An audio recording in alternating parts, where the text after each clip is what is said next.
Hello, আসসালামু আলাইকুম বন্ধুরা, সবাই কেমন আছো? আছি আল্লাহর রহমতে, আমরা ভালো আছি আলহামদুলিল্লাহ।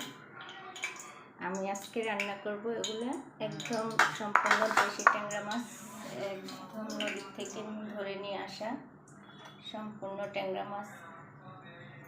দেখুন,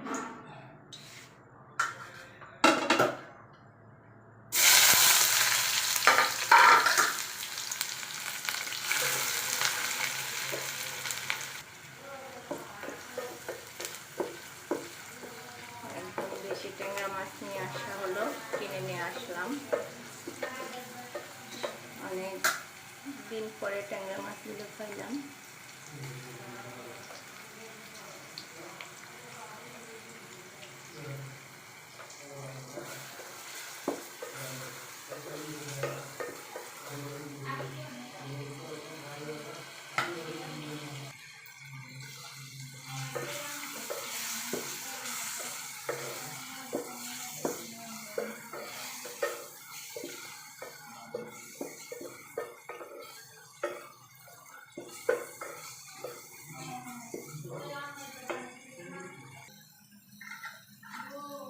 আগে থেকে ধুয়ে ভালো করে কেটে ধুয়ে পরিষ্কার করে নিয়েছি।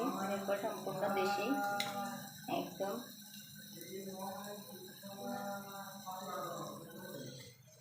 ভালোভাবে মশলাগুলো কষিয়ে নেওয়া।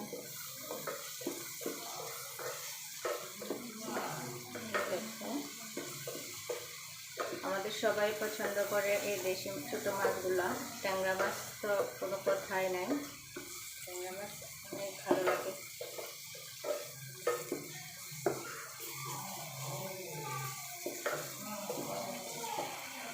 যেন পড়ে না যায়, হালকা একটু পানি দেবো। মশলাগুলো এর মধ্যে নরম হয়ে আসলে দিয়ে দেবো ট্যাংরা মাছ।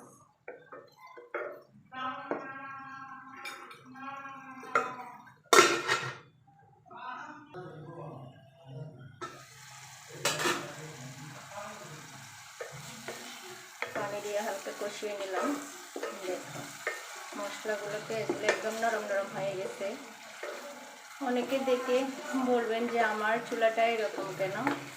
আমার একটা চুলা নষ্ট হয়ে গেছে, ভেঙে গেছে, একদম নষ্ট হয়ে গেছে, কিনবো। আর চুলাটা নামিয়ে নিয়েছি পায়ে ব্যথার জন্য, কিচেনে দাঁড়িয়ে কাজ করতে পারি না, তাই নিচে নামিয়ে নিয়েছি। নতুন চুলা কিনবো কিছুদিনের মধ্যে,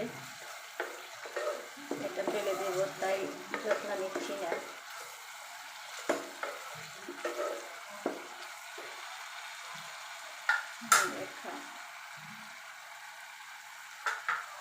এর মধ্যে দিয়ে দেবো ট্যাংরা মাছগুলি।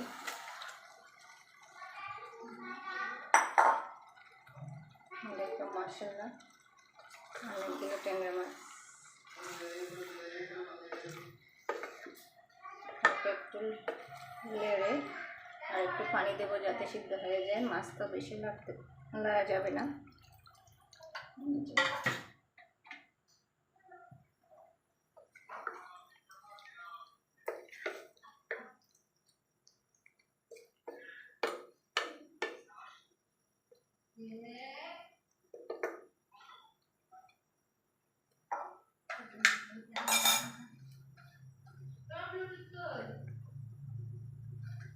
ভালোভাবে সিদ্ধ হবে। এই যে দেখো চুলাটা একদম নিচে নামিয়ে নিয়েছি, পায়ে ব্যথা করে, তাই উপরে দাঁড়িয়ে কাজ করতে পারি না, ঢেকে সিদ্ধ করতেছি। দেখো মাছগুলো ফুটে উঠেছে, কালারটা অনেক সুন্দর আসছে। বড় চামচ দিয়ে লাটতে পারবো না, ভেঙে যাবে, তাই ছোট চামচ দিয়ে হালকা করে লেড়ে দিচ্ছি।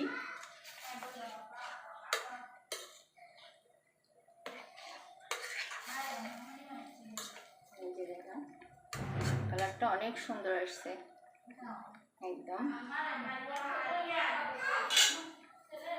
আবার দেখে সিদ্ধ করতেছি, সে পর্যন্ত অপেক্ষা করব।